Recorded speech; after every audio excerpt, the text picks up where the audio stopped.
Today, we are blessed to present one of these insightful lectures entitled, Best is to Seek Enlightenment and Liberation, Part 1 of 8, on Between Master and Disciples, given in English and Chinese on November 18th, 2018 in Xihu, Taiwan or Formosa. Peace for Ukraine or you reign.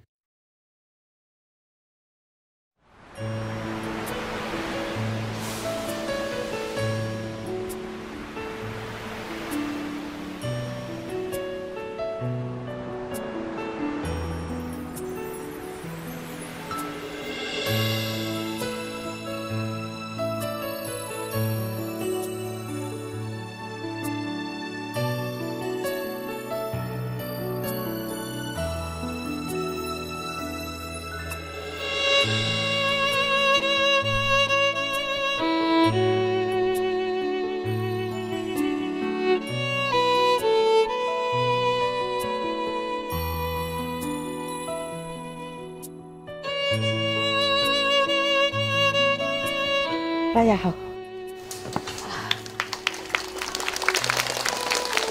好，谢谢。喘气一下再说了，再喘气一下。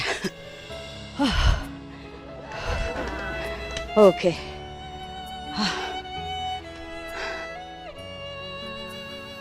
太累了，不讲话了。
Okay, you're good, I'm sure. You've been sitting, eating, drinking, nothing else, huh? Wow, I'm working like, I don't want to mention that word. You guys good, yeah? Hmm? 大家好. Bạn giỏi? 안녕하세요. Wie geht's? ¿Cómo está? ¿Viene? Good. That's all I know. Indian, sorry. Sri Lanka, no. Iwi, no. What else do we have on TV? Russian, no. Huh? Polish, no.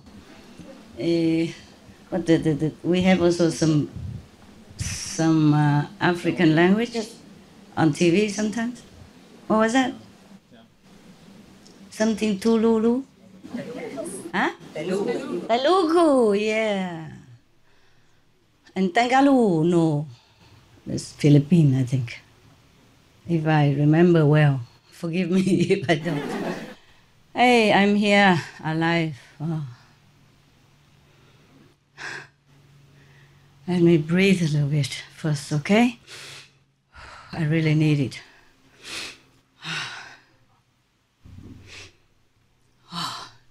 If I knew being a monk was so busy like this, even I have to put on makeup, I would have to stay home. You know, be a lay person. Yeah.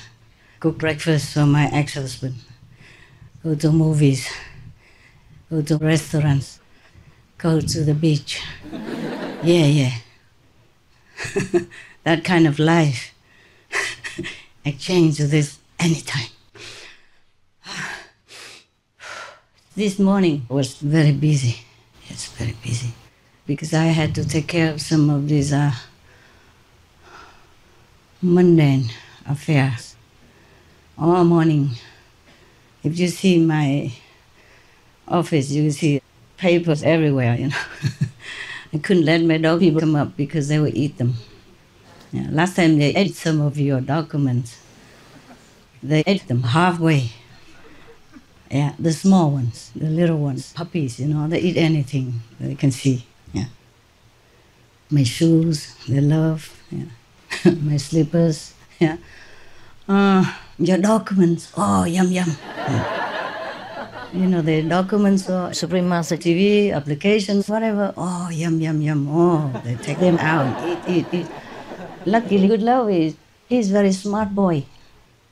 I don't know how he does it, but he lay on top of the rest.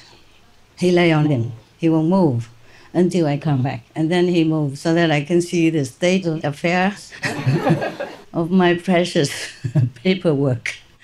If they eat it all, it means we have to print them all out together again. If I'm near the team, I don't know how to print these things. I don't know anything about the internet except the USB and to push a couple of buttons. Luckily, they eat the unimportant parts, you know, the names, the dates, the titles are still there. Yeah. But it looks a mess. It looks a mess.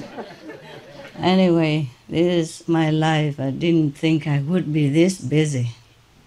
Without dog people, it would be less busy somehow, yeah, because they take a lot of attention. They love to play with me and go and see. One eats a lot of snacks, never enough snacks. Even if they are full already from their kitchen and come up, they still want to eat a lot. And they don't ever have enough snacks. Snacks are their life. Okay. And on top of that, today the locks didn't work. The gate lock, the electric lock, is very convenient nowadays. You can use electricity to open the gate automatically. It didn't work. I was stuck inside the gate. Nobody was inside because at that moment nobody was there. And only the women, only the nuns have keys for my gate. The males don't have. If they want to come in for any repairing or something, then the female has to come and open the gate for them, or I open it. That is a problem. The females, they live far, far away from me. Normally, they don't have to come at that time with the keys. And I was stuck there waiting, calling. They didn't answer the phone even. This telephone is not available at the moment. Try again, please. Yeah, and then they speak in Chinese. And then in English. Okay, fine. I try again. No, didn't work. I try again, didn't work. Only when you need it, it doesn't work. It's like that. That's why I'm so late. I wanted to come at 12 already. Thanks to you, now I have a gate and fence. Before, we didn't have a gate. We didn't even have land. And now we have land, but some people like to introduce themselves into my place when I don't want it. Yeah, you people, you disciples, so-called disciples, not outside people. Outside people, they don't come here to make trouble. Huh? You guys people. Because before, they occupied my place up there. Right in front of my cave. Just some like 10 plus square meters. I put a big tent there. So they knew every nook and nick of my place from when I wasn't there. And now because of that, sometimes I have visitors, unwanted visitors, come at some hours that is not really the time for human to wake up, trying to open the door even. So now I even have a door in my cave. Before we didn't have even door in the caves. We had only a piece of cloth, yes, to hang it down for the mosquitoes, like a mosquito net kind of cloth. We hung it there, that's it. And in winter, we put a piece of clear plastic sheet, you know, hanging there so that we could see outside, get some light, but not cold. That's all we had. And now we even have gates and have doors. double lock door, double lock gate. The gate is automatic and has a lock as well. Imagine that. And if one of them doesn't work, you won't see your master. That is the problem. And today it happened. Today it happened. Because my, remote had no battery. That's what they call it, battery. Yes. Just a little thing like this. Two of them or one of them. If one of them doesn't like to work, time's up or whatever, time to reincarnate, then it doesn't work. So I had to wait there a long, long time and call people to come and open the gate for me, because these nuns, two of them, are the only ones that have extra keys, because they have to come in and out, take care of the dog people, something like that, or take care of the environment for me. Only once in a while. We can't afford a lot of time nowadays anymore. Okay. I don't know why I'm telling you all this stuff. It's just to let you have a glimpse of my private life. You love to know what I'm doing, right? How I live my life. If I have a life anymore. Yeah. Even to take a shower nowadays is consuming precious time. Before many disciples came, I had other engagements. Like I bought this ashram and that ashram, yeah? And now we don't use them anymore because they're too small. Like sometimes you saw my private house, so-called private house. This is a private house because it's in my name, not because it's private. Nothing is private anymore, not even my life. It's all yours, yeah? My money is for you to buy ashrams, to repair ashrams, just like a manager of a hotel here, yeah, or anywhere. So these ashrams from before, some of them are too small, became too small and useless. And now I have to think of the way to sell them, yeah? And where to put the money. I have to go make a bank, etc. You understand? And I don't know how to manage all of this. Many other things I cannot tell you. Forget that. It's a secret of the, spy. Heavenly spy. Yeah. You know, spies, they have many passports, many names, many identities, many tools, many instruments so that they can escape, they can do their job without, being detected. Imagine your master doing a worse job than that. Worst job. Because I'm not trained to be a spy, number one. Number two, I don't have that many instruments. Number three, I don't have many passports. The spies, they can make anything. They can have many cars ready for them anywhere. They can have helicopter for them, or airplanes waiting for them anywhere, anytime. If they need to escape or go and do some other job, I don't have any of those. But I do have some IQ to make use of whatever I have and take care of myself, protect myself in whatever situation that I'm in. And luckily it works up to now, it works, yeah? Yeah. So I'm still here looking at you, beautiful karma. Yeah, handsome karma. So this morning, I had to take care of all this private stuff because of time, people to come a certain time, so I cannot wait until next year or next day or next month. In the world things change quickly, you have to do it fast. Luckily, I also have some help, one or two. My eye hurts. One or two that can help a little bit, yeah? For running. Running for me instead of having to run personally anymore. I used to do all that myself. See, bought the house or bought the ashram, anything in my name, because I thought, I can do it. I didn't think of bothering other people. But in my will, all of this will belong to the association, already written. And as soon as I get it, It becomes the association's property. Not for my private use, not my family, not my sister, not my brother, not my niece, my whoever use. So anyway, it's all yours. Just that I had to do it myself because sometimes I had to go abroad and I bought it there, you know. Like in Europe, over there I don't have anyone that I can rely on or, you know, contact. They're not nearby, yeah. And they have family jobs, and not everybody can just come and go signing contracts, signing papers for me. So I had to do all that myself. And now I have to undo all this myself. You see? Many things like that, apart from business. I also have to take care. So do not think I have a lot of time and doing nothing and don't even come to see you, your beautiful faces, your handsome looking feature, whatever that that is. I'm also as busy as you are, yeah?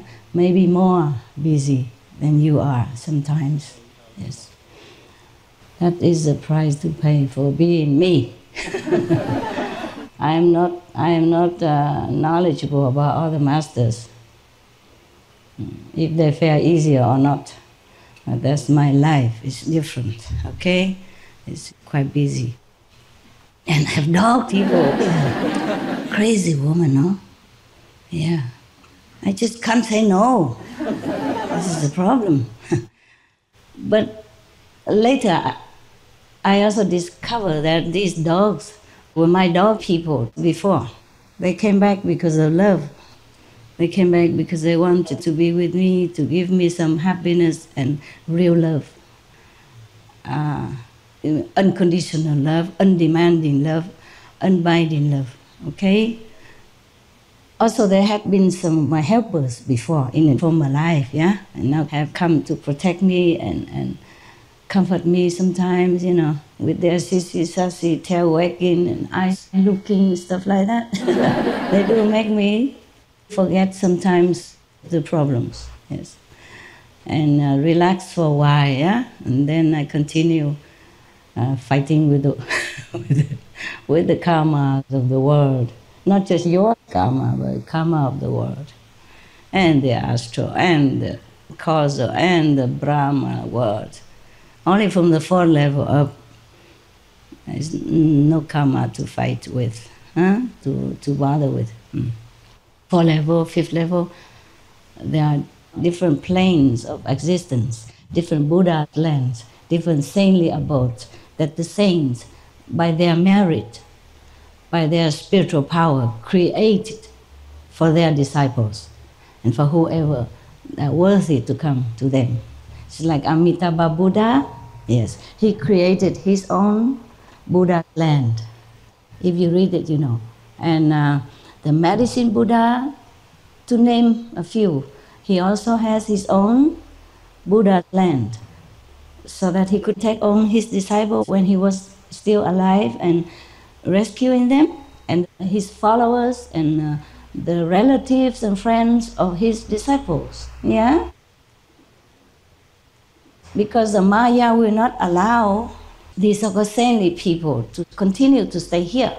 Nobody would like that anyway. After they're enlightened and liberated by Master, they would like to follow their Master, go to the Master's house, yeah, the Master's land. Therefore, these fourth and fifth level are for these people, yeah, are created by saintly masters in the past, yes, and in the present also. Saintly people, saintly masters with enough power, they also created their own land, their own spiritual domain for their disciples and for the followers and, you know, the believers in them. Not just disciples, yes, but whoever. Look at them one time and or help them some little bit, give them a glass of water, you know, without wanting anything.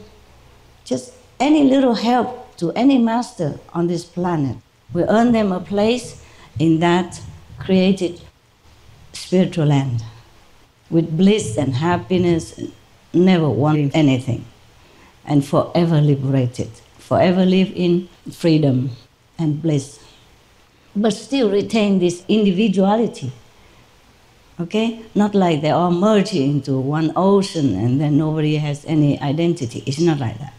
Yeah, it's a different kind of spiritual domain. It's not like in the house of the Almighty, where nothing exists, just power, yeah, just love and power, or a little bit higher than the original universe.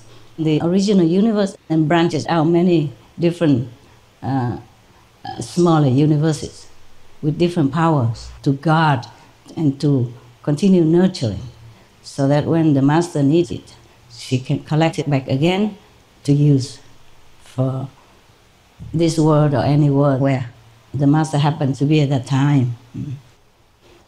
Therefore, if the disciples of any master after initiation always adhere to the precepts and meditate as much as they can every day, the more the better, of course, for them. Then they will not go anywhere else except go with the master. That's why the master personally comes to greet you at the time of your departure, or any of your relatives and friends. Yes? It doesn't have to be personal, okay? I mean, the master can manifest in many different bodies in order to take as many disciples as necessary at that time to go up, okay? There will be also angels and other saints and all that together accompanying the master, but mostly you don't see them. You only see the master, yeah, at the time of departure. Or your relatives might see the master, yeah? All the manifested masters are the same. Only one. One and the same.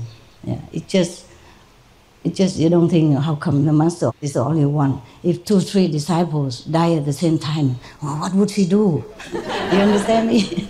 Can be manifested, yeah? Because in the realms of the spiritual height, there is no limit to what a master can do. Even in this realm, a master can always manifest into different bodies, in different places, to help people and to help so-called disciples. It's just that some people don't see, yeah? It's difficult to see. And some people can. It depends on the affinity, it depends on the spiritual sincerity of that person, or purity of the heart. Even if not being disciples, but they're pure in the heart, then we also see the master manifestation body, the light body comes and helps them in some way. Yeah, we have that. Yeah, we have these kind of experiences with your brothers and sisters. A lot anyway, yeah? I don't know why I tell you all this stuff. What was that before? Anybody can tell me? What did I say before? Again, we didn't listen. Whoever tells me right, I can give you 1 drink. Oh my God, I have to bribe my own students? Yeah. Sell the land? No, that's too far. That's too far. Dogs? Đàng hoàng của sư phụ là trở về với quốc tế. Xa quá rồi. Hả? Different masters create different lands, okay. But why did I talk about that? Yeah. Universe and maybe different branches. A universe, different branches. Okay. That's. But what made me talk about that? It's so hot. I thought it's cold today, because it was cold last night. Were you cold last night? Okay. Sư phụ nói là không có gì riêng tư với phụ á. That's sort of Qing dynasty. What made me talk about this? The masters and land and stuff. Sư phụ nói là cảnh giới thứ tư trở lên thì không có tình duyên. Yeah, I know that. Before I talk about the 4th and the 5th land, what was it that made me tell about it? No karma anymore. Okay, no karma anymore to deal with.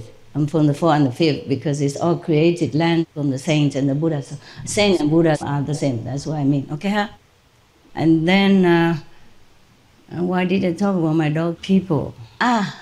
Yeah, I said to you, I'm that busy already and still have dog people. Crazy woman, huh? But I couldn't say no. You know what I mean? They were just puppies, 1 month something old, and people wanted to kill them already because they live on the golf course. And then, etc., etc. I told you already in another story, yeah? So I just adopted them without thinking. I could not think too much at that time. But I knew already if I adopted them, I'd be having big time work and big time trouble, yeah? And relying on other people, you know, which is the worst thing that you can do.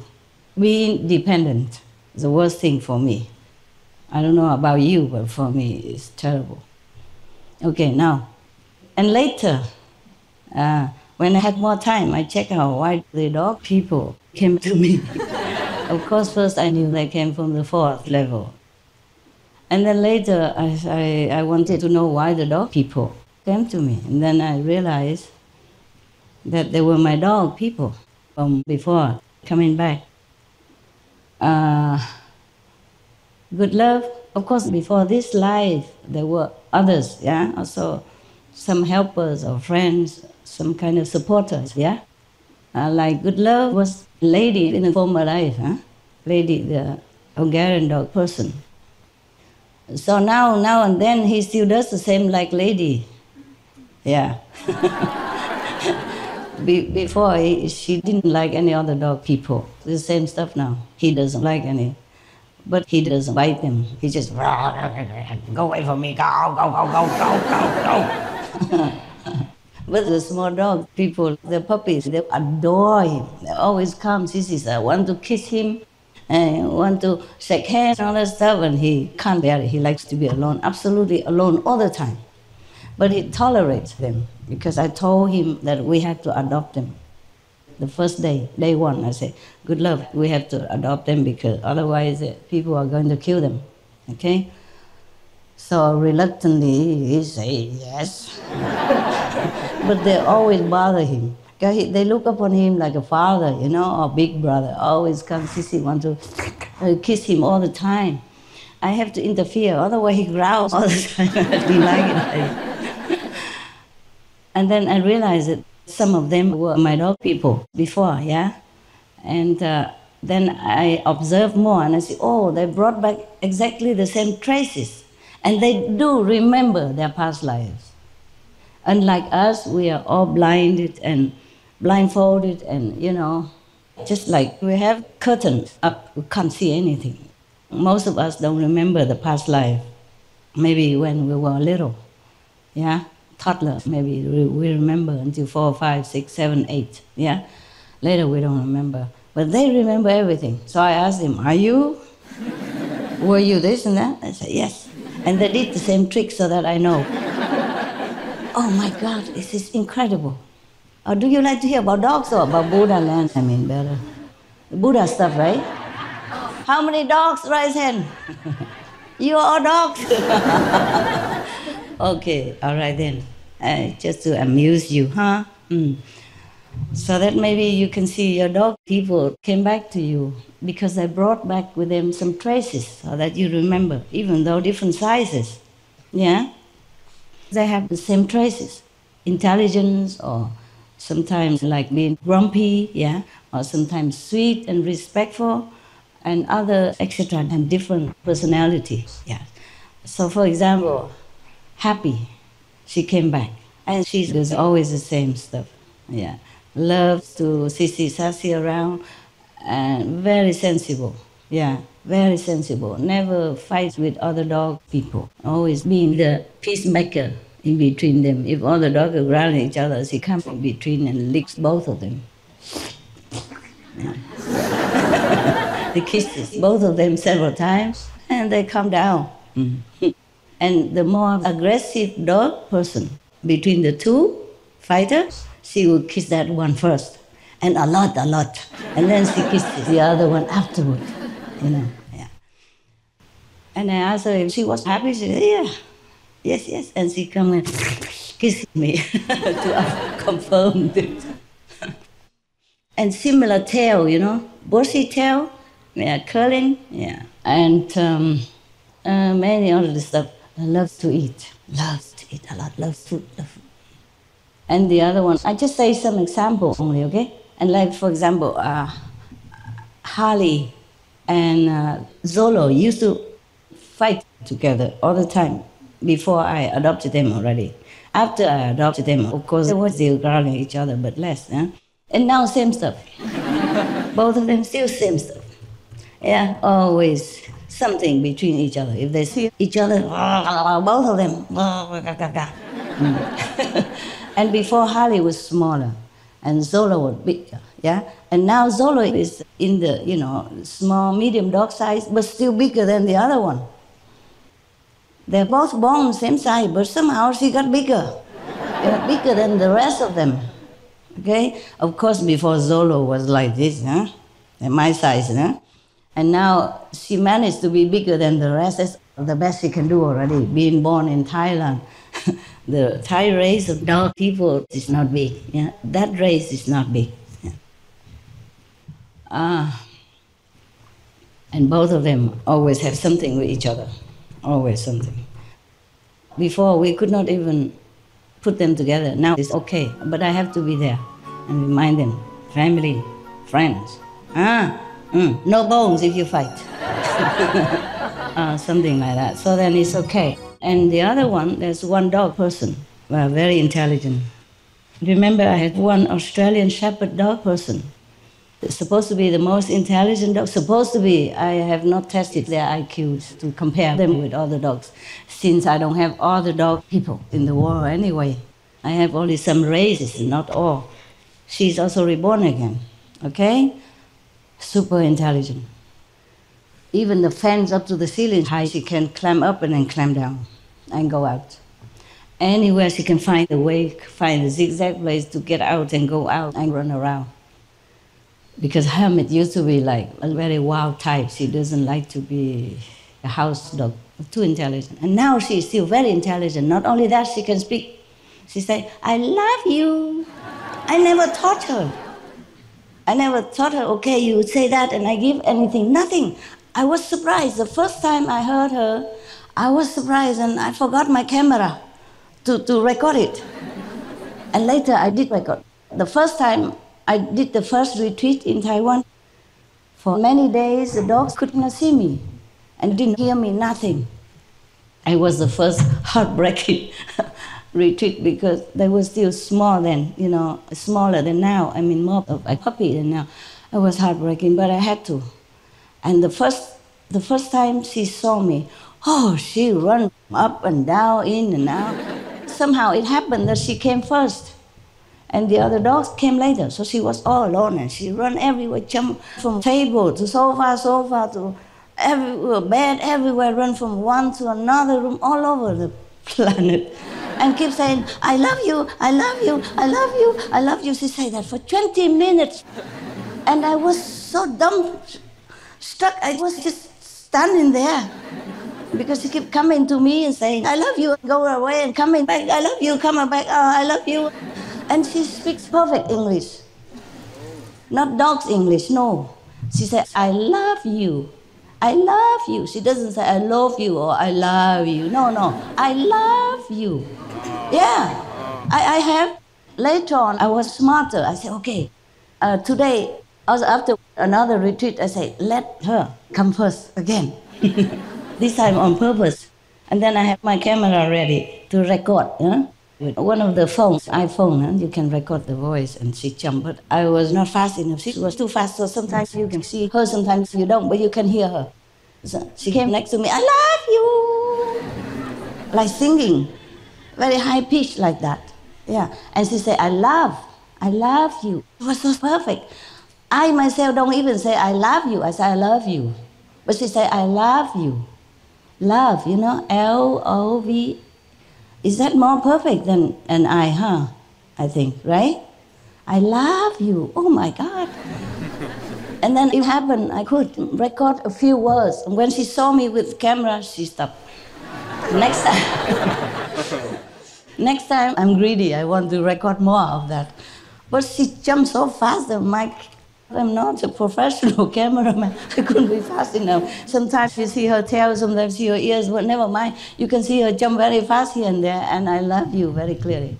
Next time, I did the same thing again. After retreat, we hadn't seen each other for a long time. Only she does that, only when she sees me after a long time, because she missed me. She worried I wouldn't accept her again, so she had to express her feelings. I love you, I love you, I love you. Oh, the first time it's about 20 minutes long. She kept running and coming and going and saying that all the time. But I did not record anything. I didn't know I could. I didn't know because I didn't have a camera and I didn't know how to use the iPhone to record at that time also. I was also dumb stuck. I was just standing there. And she come and go. So the second time, she speak a few words, few times, and then she saw me doing it, and then she didn't say it again. So the next time I did it again, because I keep doing retreats several times. Next time she said only one time. And when she saw the camera, no more. Yeah. I say, why is that? She said, private. Private feeling, yeah. It's not like... Just like maybe you and your boyfriend or girlfriend, when you say, I love you with all sincerity from your heart, you don't want people to stay, there and record your words. You will not be able to say that anymore. Somehow it's like that. My God, I was really surprised. And that's why I was checking, Why is that other dogs don't talk and she talks? And I never taught her. Of course, I always say, I love you to every one of the dog people. Yeah, before they sleep or any time at random. I say, I love you, yeah. I love all of you, and I love you this, and this, I call their names. I love you, I love all of you, same. You're my family members. Yeah, thank you for being my friends. Thank you for enduring this world with me and coming down for any reason and finding me. Thank you for all that, and I love you. She copied. I never taught her. And then when I recorded the second time, she said only a few times, I keep trying to encourage her. Say it, I love you. She would say nothing no more. Nothing. But at least I have 4 or 5 times the words, I love you. I love you. Oh my God. And sometimes she said, hello, I love you. Oh my God, I say, you speak English? My words are also recorded together with that. You speak English now? But she always say that. Hello or I love you, nothing else. When she first came. Yeah. That is until I saw the camera. Because she was an Australian Shepherd. I think that's why. Very intelligent. And so she brought back her intelligence with her. And maybe more double this time. Because Hamid never said I love you before. None of my dogs say anything. And although I always say I love you to all my dog people, none of them repeated this sentence. Only she does, and only in this lifetime. Hamid, he was very smart, but very sensible, always very obedient, but never say I love you. Only this one. I never taught her, my God. I was so surprised. I was so surprised. You speak English? Oh, and then she kept running and saying the same words all the time. Oh, I was so touched. I was in tears. Not because she speak English, but because she expressed it.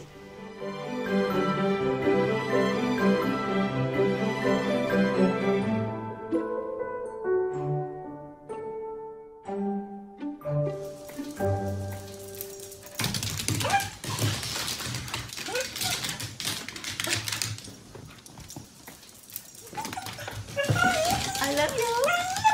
I love you.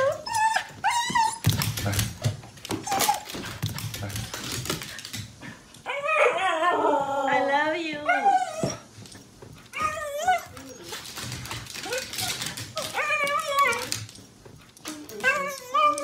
I love you. Good girl. You can speak English. I love you. Oh, I love you too. Love you too, girl. Yeah. Many things will surprise you in this world about animals. Yeah, even I was surprised. That was because before I didn't check who they were.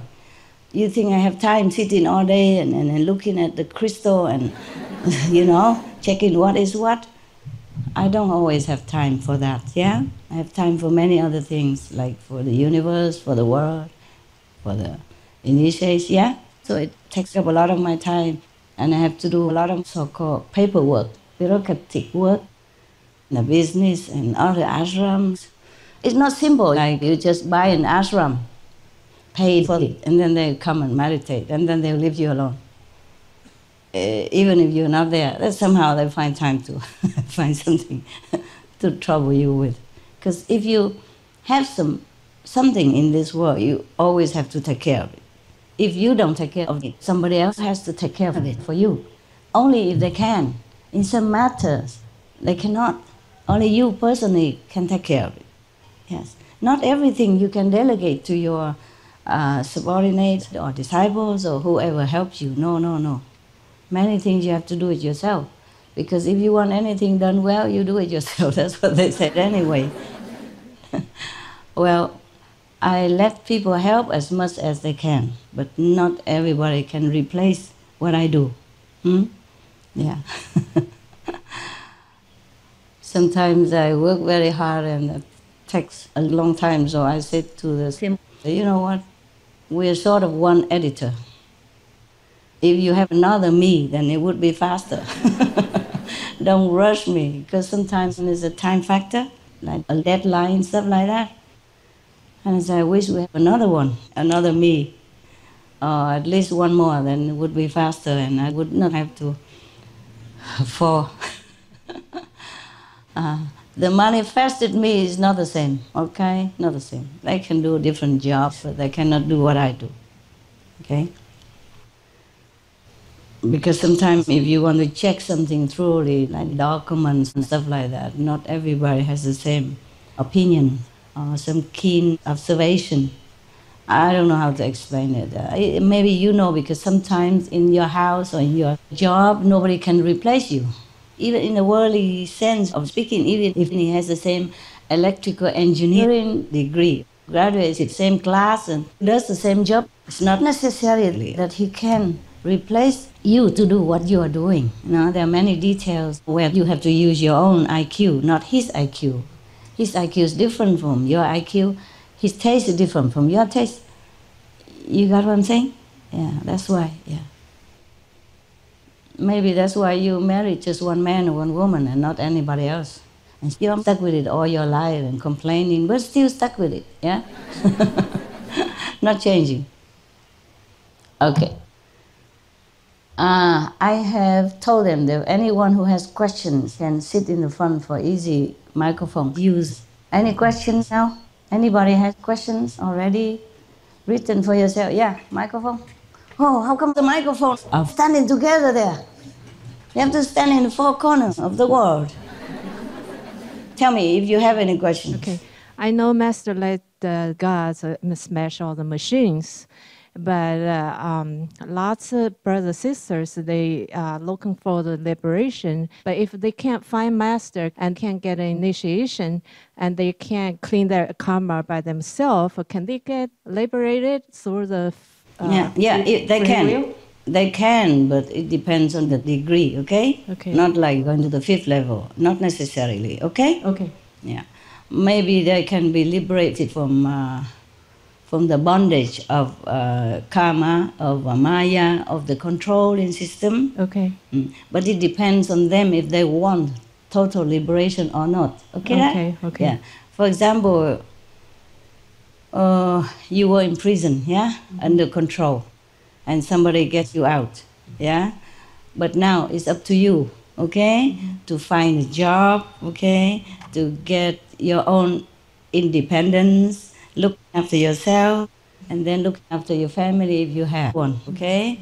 Or just hang around there and then maybe do something wrong again. Okay? Okay. All right. Thank you. Thank you, you're Master. welcome.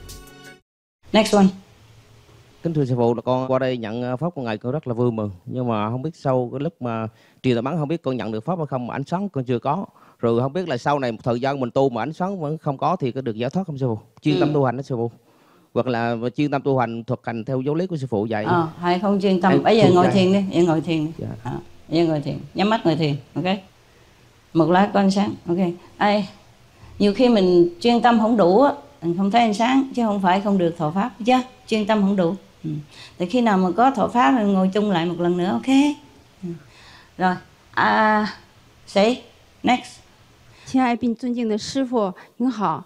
我有一个体验，这个体验呢一直在我的生活当中，想向师父求证一下真实性，因为我不想这些只是我自己的念想。就是在今年2018年4月，我从中国大陆陕西西安来台湾的时候，内在师父指引，同时呢从陕西的西安带了一艘那个象征和平的和平号来到了台湾，叫做浅塘和平号。这个和平号一直跟随着我来到了台湾，并且在台湾承载了满满的和平的爱力，后又被我们带回了中国的西安。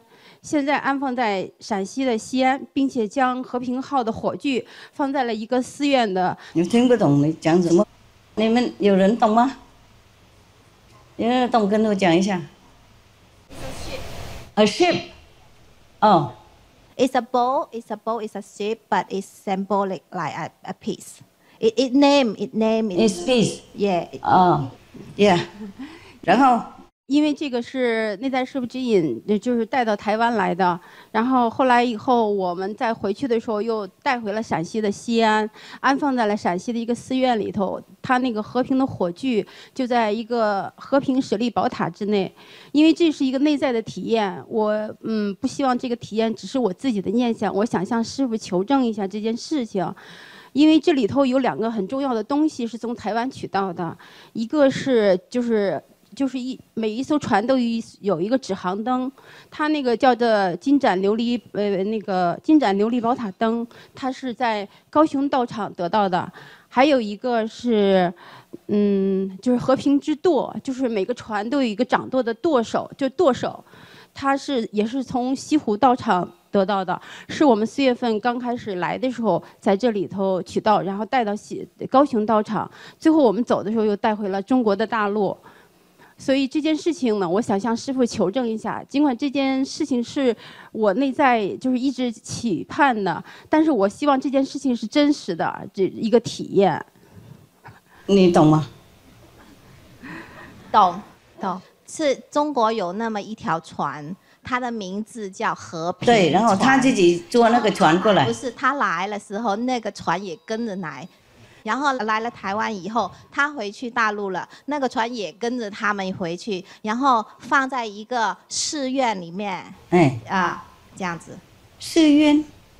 他说他是什么寺院？是一个船怎么放在一个 temple 里面？那是和平的火炬放在了和平舍利宝塔的。It's a choke. It's a choke in the ship.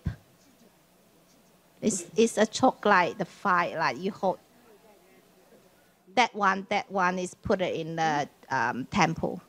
That one only, not the whole ship. Oh, thank God. Otherwise, the temple would not know what to do. Okay, 这么那么复杂的，他要问什么东西啊？他要师父怎么回答？师父，因为这是我的一个内在体验，就这个体验一直每天就跟随着我。那 OK， 他不一定跟着你嘛。他时间到了，他就来台湾了。他做完工作，他就回大陆。对，是这样。也许跟你一样的时间，不过不一定是跟着你来，也不一定跟着你去。是偶然的啦 ，OK。因为我来的时候，我能看见他。内在师父当时让我看到这艘船，因为我在这飞机上一直能看见他，跟着我们一块儿来到了台湾。所以就是因为这是个体验，我希望呢，我就想求证一下这个体验是真实的，因为那个情况很真实。我不希望是我自己的妄念，也不是自己的念想，我是想向师父求证一下这件事情的真实性。人家很多船嘛，谁要来就来，要去就去，你何必把它挂在自己身上呢？那个船很大的，是挂在这里的，我头痛啊。对，他就是因为在里头能看见。把它丢掉好了，没事嘛。看到一个船，我也看到很多啊。因为这是象征和平的，象征着一些特殊的意义。而且那个和平，你喜欢那个字哈？对，也是 Okay. 也是这件事情影响着我们，所以我就希望把这件事情求证。影响你们？对。为什么影响什么地方？因为这是师父的愿望，也是我们所有人的愿望。OK， 好了，如果他好就好嘛，也没什么 OK。好，谢谢师父。看到一个船不一定是什么哈不过能够看到一个船叫和平的话，总比看到一个船叫战争好嘛，是吗？哎呀，也是对你好的嘛 ，OK， 对你那个平安的那个感觉好嘛 ，OK， 好了，行了。以后看到更大的就不要过爱，不然的话就会不知道怎么带过来。Next one。敬爱的师父，看到您很荣幸，能够遇见您。然后问一个问题，就是我经常看那个古代名师的一些电影书之类的。然后有一个问题就是六祖慧能，然后呢，他就是五祖弘忍的一个徒弟嘛。五祖弘忍唯一一个开悟的一个徒弟。因为像古代的时候那些名师的徒弟很难的开悟，因为还要参禅开悟嘛。因为像我们观音法门的话，就是说只需要打坐就可以慢慢的去提升，到最终到五戒，成为自己也可以开悟嘛。就是想问一下这个问题，就是为什么我们那么容易，那么简单就是这样子你比较有福报啊。我很幸运能遇到师父。你比较有福报，又不用断背也可以开悟不用跪在雪上3天3夜也可以有师父传法。你比较有福报，那谢谢上帝了。谢谢上帝，我是刚念经的。知道。你问这个问题刚好我刚好也要解释你做舒服听听站也可以。那个时候那个地形来说要找名师当然难了大陆又那么大，所以才叫大陆你从一个省跑到一个省，如果不走路就幸运这个坐马，幸运的话要坐马车好久才能到一个地方你问是慧能嘛，是吗？是。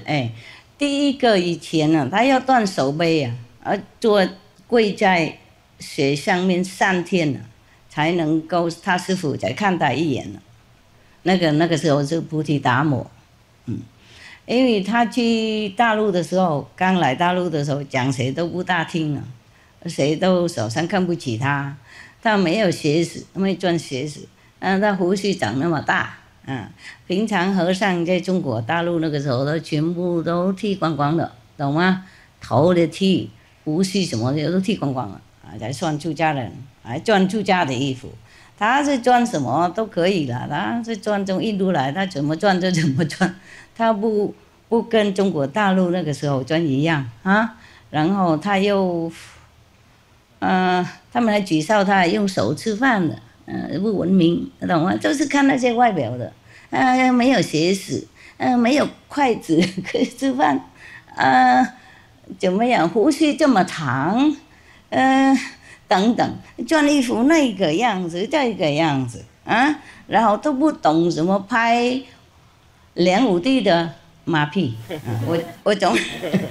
我从前开始讲到慧能 OK 就比较简单了解因为一次调到慧能，有一些大众他不懂慧能从哪里来然后有一个他要求道嘛，叫慧可了就跑到那边想求菩提达摩，他就比较了解，他认为真正这个是道士的他不看外表，他不看他有没有鞋子，有没有筷子有没有刮胡须，他坐在那边他不管谁坐着看墙壁而已，所以说面壁了，做9年没有跟谁有关系。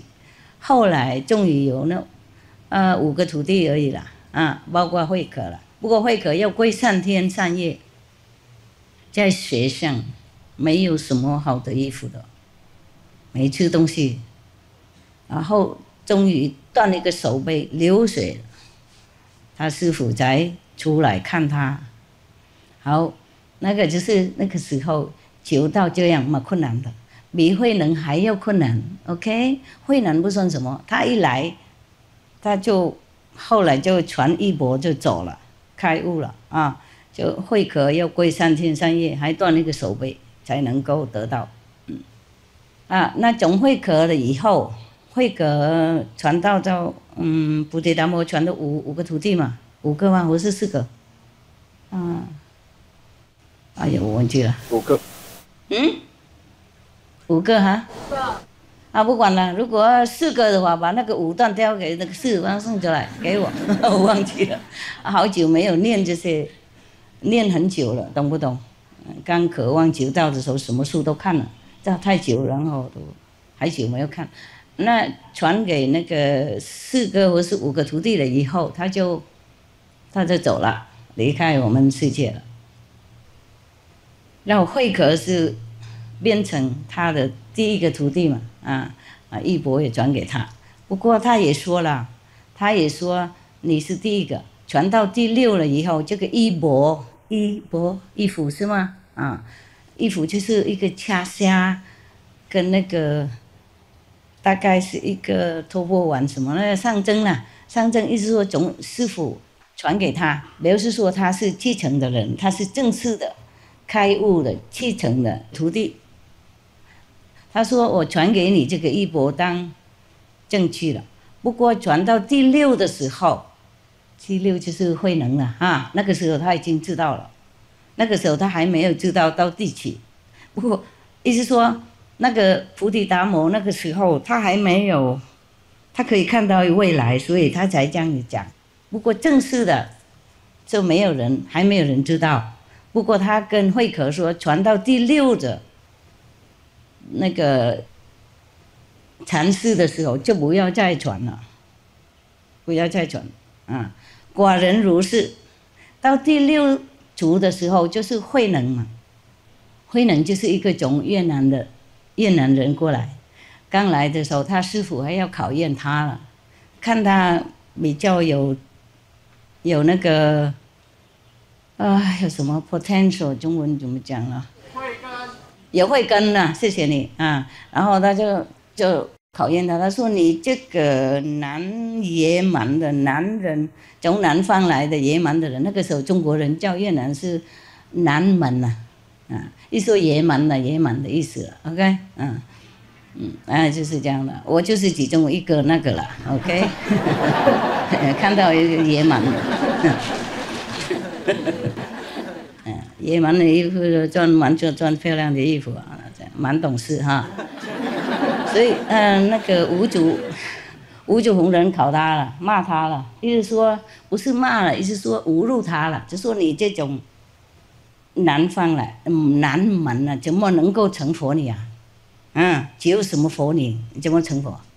就看不起他，意思说考验他了，侮辱他，看他怎么样，看他怎么反应，什么口才，什么智慧到哪里。慧能就说人是真的有分南北，佛性怎么会有什么分别呢？你的身体当然看起来像北人，我身体看成南人，不过佛性我们2个一模一样那个五祖弘忍就知道了，所以叫他走开，走了，大家走了。他不想在那边继续跟慧能谈下去，怕别人猜到慧能是有特别的高等的那个修行的那个慧根所以他就走了，大概就这样子散过去了散好像他没什么，慧能没什么，不过他就晚上了，大家睡觉了以后了，大概半夜以后，他就跑过去找慧能了，他们2个就谈那个事情，就知道了。后来他就传衣钵，因为慧能有他就叫他所有徒弟五祖弘忍教所有这个故事你们知道了，不过我也要讲下来才能够回答他问题 ，OK？ 他教导所有徒弟写下来一首诗嘛，看看就表达你那个里面的智慧怎么样？大家都没有人敢写了，因为他们知道他们不怎么样了还好有谦卑心惭愧心是吗？入世，我徒弟不晓得写多少，买章放在满这条互相竞争了，不知道又写什么的，懂不懂？还说我什么第8、第9了，第5也超过去了，懂不懂？等等当什么名师了什么的无聊，OK。那个真正的名利心都是骗人太厉害的，不是弘忍，不是五祖弘忍的时候而已，这个师父时代也会有，你们都看到了，都听到了我们其中也有1、2个所谓的兄弟姐妹了，还没有修几天就开始第7、第8了，了解吗？然后当什么名师了，念什么他的名字就会超生了，越念越黑了，没有光。一摸谁就黑，谁那个黑了。后来我才念他的，懂不懂？不然就不惹别人就没事了。就会有人抱怨说他摸我以后我就看不到光了，我才念的，了解吗？记得吗？好了。然后没有人敢写，只有那个比较最那个光荣光亮的那个出家的弟子了，他叫什么名字忘记了。神秀OK， 只有那个他认为这个神秀是了不起的，只有他能写，我们就比较好，不要给人家笑了那他就逼神秀写下来，神秀也知道他也不怎么样了，被逼起来，大家看得起他嘛，这就随便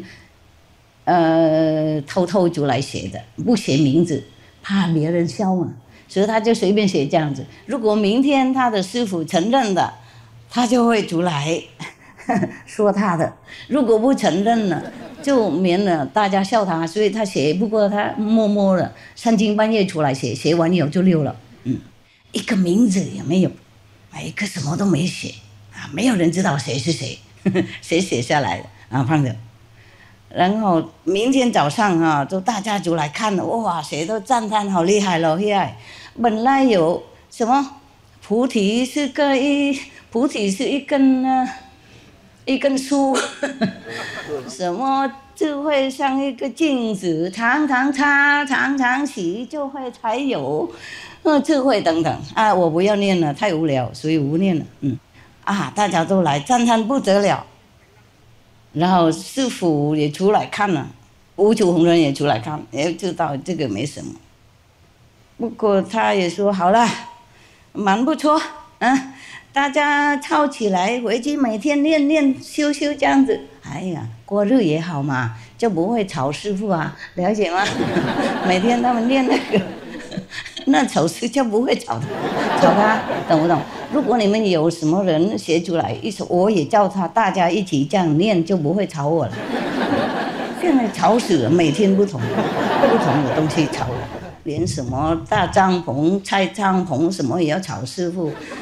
厕所浴室谁不好谁好，谁留不留也吵师父，奇怪呢。我公主很忙，一个人怎么能管那么多事情？这个连你们自己那个懂盖房子那些就可以修理了，是吗？可以做了，何必吵到师父呢？联络人员干什么？我们很多工人很多人都可以盖房子，那些怎么会吵师父？所以我也找一个人写一首诗出来，叫你们每天念那个就行了就不会这么吵，没事该吵师父然后就五祖弘忍也知道他那个所谓的伟大的那个徒弟也还没有到哪里懂吗？还没到哪里，就讲话而已，就没有心没有开了，没开悟。说不过他没关系，大家看得起他，他也不想让他丢脸嘛。但师父是这样子度量很大，没有别人写他没有选择是吗？就叫大家这个很好，那大家念出来就一定会慢慢来，渐渐来会开悟的。好，行。啊，然后有一个大官呢，他从别方来，他也要来那边拜访那首诗啊，也要请回来，要学回来 copy， 为了要念呐，也要开悟了，懂？然后他就刚好不晓得怎么样，就跑到那个后面，又碰到慧能了，我也忘记，大概碰到慧能在那边抄米了，我们以前没有那个米的机器了，就用抄的，然后米才摆出来，那个壳才剥，外面那个皮才剥掉，然后我们才能煮饭。以前那么辛苦的，什么都是用手弄啊，现在有机器很方便。我们这个时代真的很方便，比国王以前方便多了。慧能在那边弄那个米嘛，那个弄米是很没那么简单了，要带那个石头什么的，重量一点，然后才能够抄下来，那个米才白。那个大官他刚好也经过那里，然后他就问嘛，然后就说我来为了拜访那首诗了。后来慧能就找人问我从来没有经过前门啊，那个大殿我没有被允许了，我在这边忙了，你能不能师兄你能不能带我过去那边看一看？看那个我也要拜，我要拜那首诗，带他过去，然后他看看以后，他也知道那不怎么样，不过他没有说，他就跟那位那个可以写字那个大官，那个时候不是每个人能写字的，不是每个人都有钱有机会可以当有学问的人的很久以前嘛，哪一个国家都比较困难了有学问的人很少，所以照那个大官，我也有一首诗，我要贡献供养，所以你能不能帮我写？他说你怎么有什么诗你啊？他说没关系嘛，拜托嘛，大家平等嘛，师父就说谁都要写都可以写嘛，为什么我不能嘛？帮我写一下，因为我不会写字啊。他是从南方来，他不懂写中文嘛。好，那个大官听也是蛮有道理，是有公平嘛，是不是公平性不分别嘛，他就帮你写。OK， 你念出来，我写了，我帮你写。他就写那个永久不坏那首诗了，你知道了，你们都知道哈。菩提本无树了，心的名不用台了，不用那个台了本来无一无，何事惹尘埃了？他意思说 ，the wisdom has no tree ，original is not a tree, and your heart is brightened, meaning the inside. Your heart is brightened. It's not like a mirror that needs, because the other guy said it's like a mirror. You have to every day clean it. He said the inside brightness, inside the light, it has no frame. Originally, nothing exists. How would you even have any karma? Because the other guy said you often have to clean the mirror so that the dust will not alight on it. He said there is nothing. How can the dust alight anywhere? God, you see the difference. One is still binding and just repeating it like reading from the sutra. Yeah, reading from the sutra. The Buddha said, you have to practice and clean yourself and stuff like that. But that is just by the way. Because we live in the society, we have to act accordingly, have to be humane, have to be a good citizen. So we have to do this good, do that good. But nothing really important except being enlightened and seeing your self-nature. Yeah? But Hui Neng, he already knew. He already achieved this state of emptiness, of no attachment. Not because he said that, but because he knew it. So even if I repeat the same or I write similar verses, but I don't realize it, that's a different thing. It's not like, okay, because I write like that, I copy or I mimic him, then I am as enlightened as him. It's not like that. So this is the thing from inside. It's just like when he was at home in Vietnam. At that time, he heard one sentence from the Diamond Sutra, and he was already somewhat enlightened. He understood the nature of it. It says in the sutra like, your heart meaning your mind. Your thoughts should not dwell on anything. Then you achieve the wonder, something like that. So he understood immediately. Understanding, realizing, and knowing are all different things. Not like, okay, oh, he read that and I heard that, I can repeat it. It's different. It's different from your realization inside. Therefore, he immediately wanted to go to find a master who give him more, who facilitate him to be more enlightened, to see his Buddha nature. So when he went there, the master asked him, what do you want? That you came from such a far away. What is it that you want? He said, I want to become Buddha, nothing else. And then they put him in the back, mountain, doing all the labor work, like chopping wood, polishing rice, cooking for everyone, like a nobody, a newcomer is like that. Also, he was from Vietnam. He didn't speak much Chinese at that time. Some maybe, yeah, but not written. Okay, now, where was I then? Oh my God. Huh? Catch me quick before I forget everything again. What was it then? Huh? Enlightenment. Enlighten. I are different. You stretch it out, my love. Oh, do it. Come on. Sit too long and cramp. Stretch out if you want, okay? Lay down on your brother behind you. Okay. Relax. Relax. Okay, now. Yeah. You see, that's why we don't have any temple anyway, okay? And no Buddha around here, so we just stretch it out, huh? Yeah, okay? In the temple, you have to sit straight. You cannot do anything. Here, you do anything you want, huh? Okay, now, and then when the master saw Huineng's verses, he knew immediately. He knew immediately this guy was already truly highly enlightened. But what did he do? He used his shoes to erase it, like, this garbage, you know what I mean? And he said, oh, this is also nothing. Yeah, it's nothing. He used his shoes even.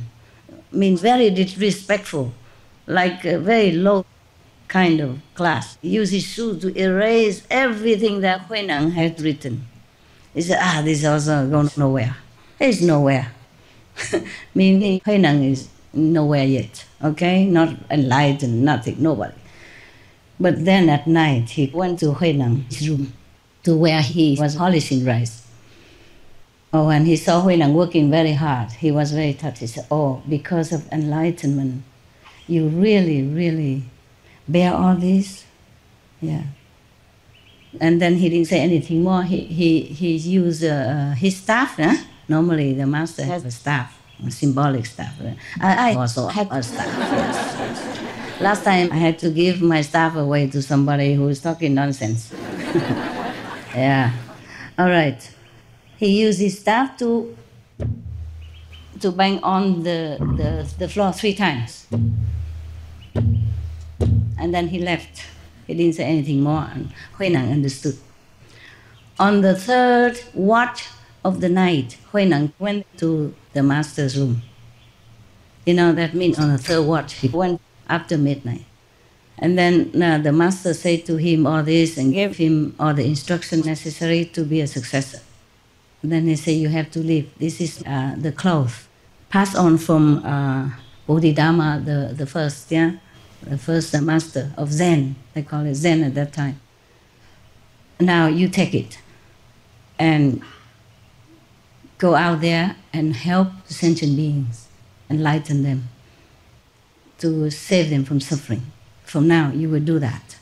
But after you take this is your job. But don't hurry to preach the Dharma yet, because that would be bad for the teaching. You know, you have to be patient and hide for a while. Otherwise, your life will be in danger also because of the cloth. That's why Bodhidharma said not to give the cloth anymore after that. And the Uchu, the I'm speaking English now? Is it okay? You have translation? Yes. You're funny, huh? Okay? Oh, you.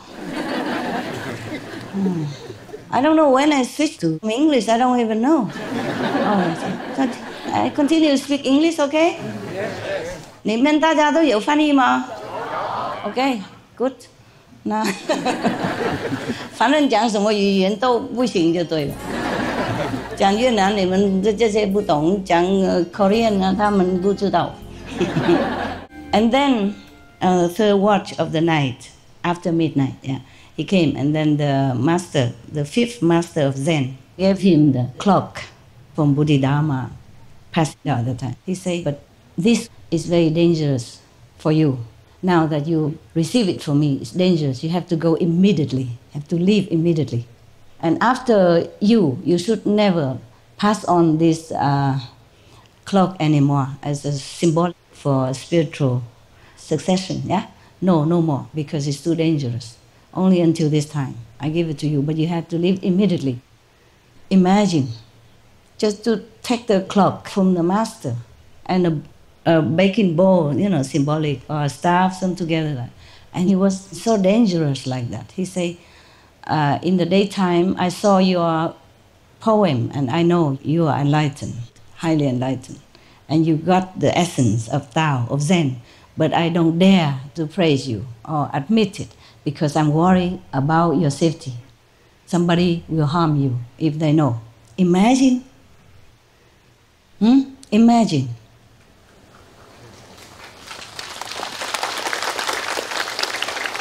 Why are you clapping? Hiểu?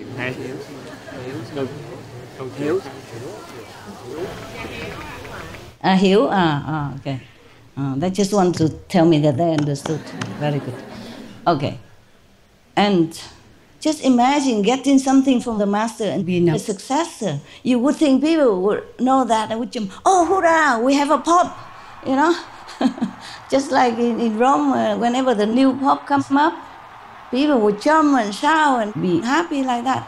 You would imagine that? No. Dangerous for any master to be known so publicly in such an open situation. So he told him he had to go and hide.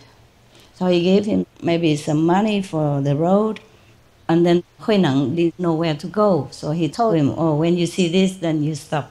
When you see that, then you hide. Then Hui Neng would know where to go, because he said, I came from far away. I also don't know the road around here. How do I even go past the river to go to the other side? So the master said, don't worry, I will ferry you across. So he personally ferried him on the boat. But Hui Neng said, let me do it for you. Yeah. It's just symbolic of him already being enlightened, being able to take care of himself. They were playing with words here. Ferry across, you know? Yeah. Let me ferry you across. That means I will deliver you to the other shore of liberation, yeah? Mostly people say like that, in nuances in Buddhism.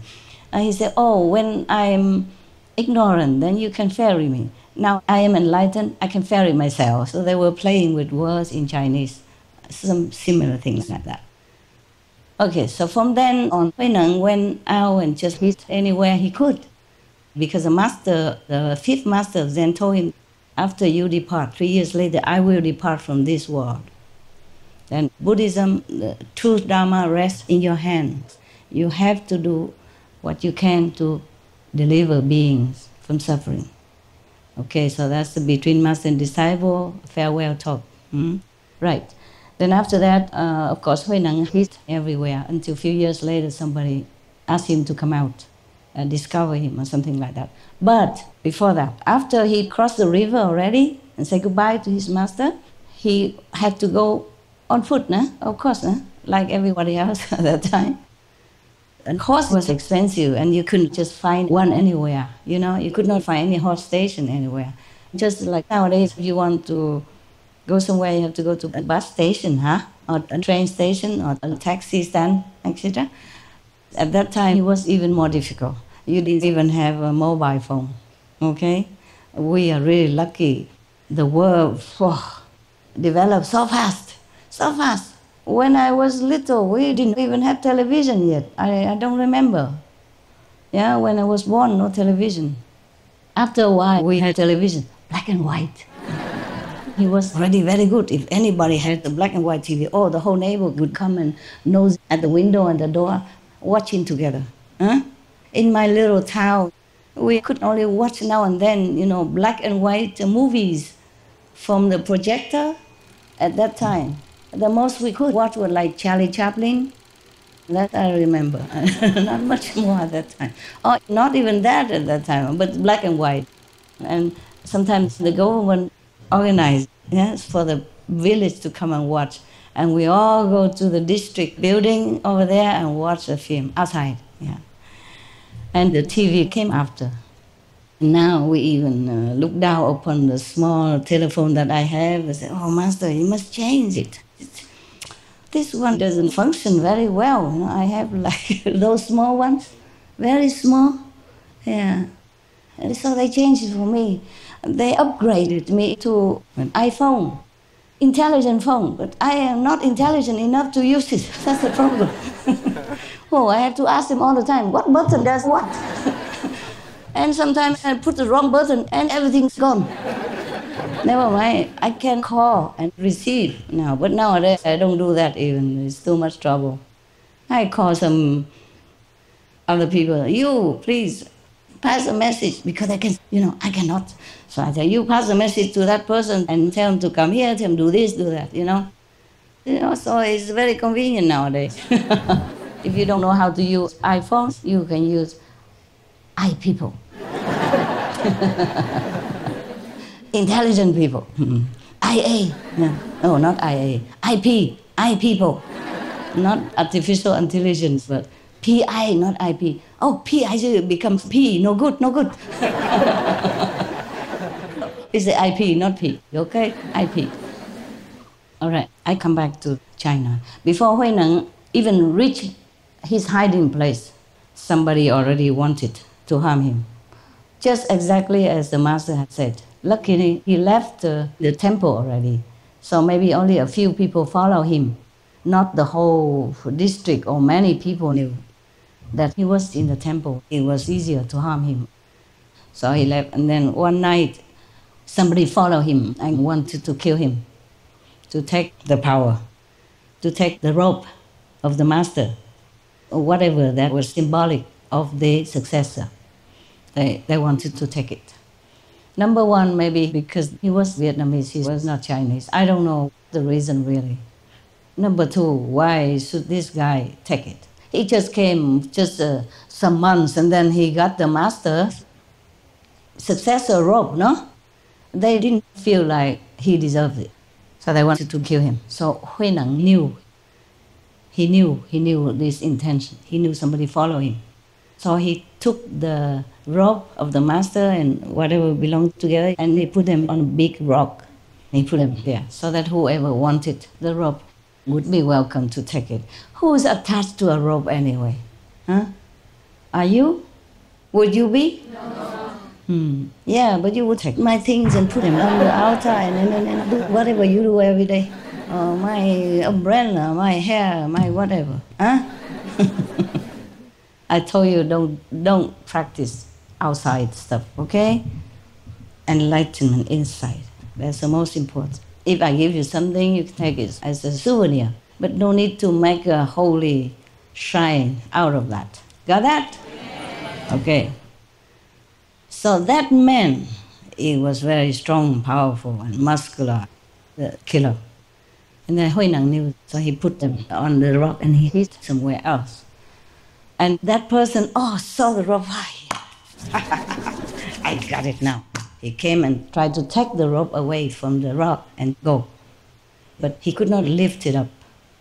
He could not take it. After trying so hard, with all the muscle he had, he could not do anything to take it away. So he knew then that was the arrangement of high heaven. No? He could not do anything to do it. So he realized that enlightenment or rope or whatever cannot be forced to have it. It's from inside. So he knelt in front of the rope and said, I repent. Forgive me. I come here for enlightenment, not for the rope now. Please forgive me. Come out and teach me. So slowly, Hui Nang looked to see he was really safe, and saw that man, maybe he was really repenting and crying, so he came out. He took the rope easily, 2 fingers like that. Okay? And then taught him something. So he was happy and left. It was not the first time. Hui Nang was harmed. Later you will see also, maybe it was not all written. Why are you crying?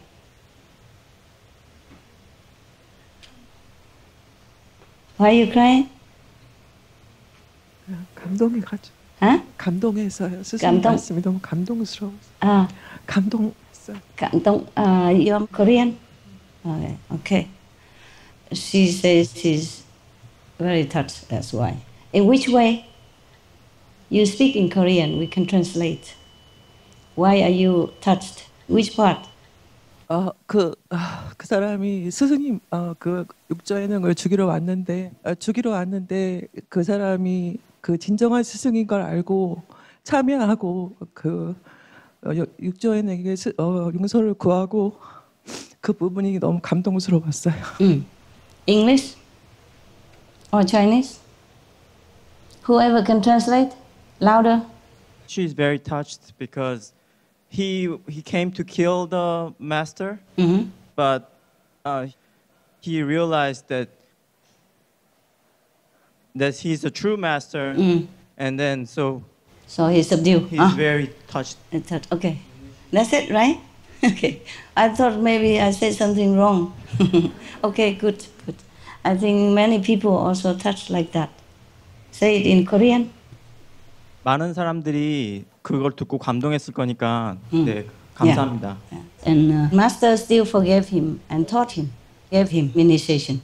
Yes. 예, 입문을 시켜줬습니다. Now I give myself something first. Okay, I'm thirsty. Forgot to drink this morning. Water is something good for us. We have to thank the God of water. Thank you. Okay. And later, some other time, some people also wanted to kill him. Or maybe before that, I forgot, okay? It's a long time ago. Somehow, somebody else also wanted to assassinate him already.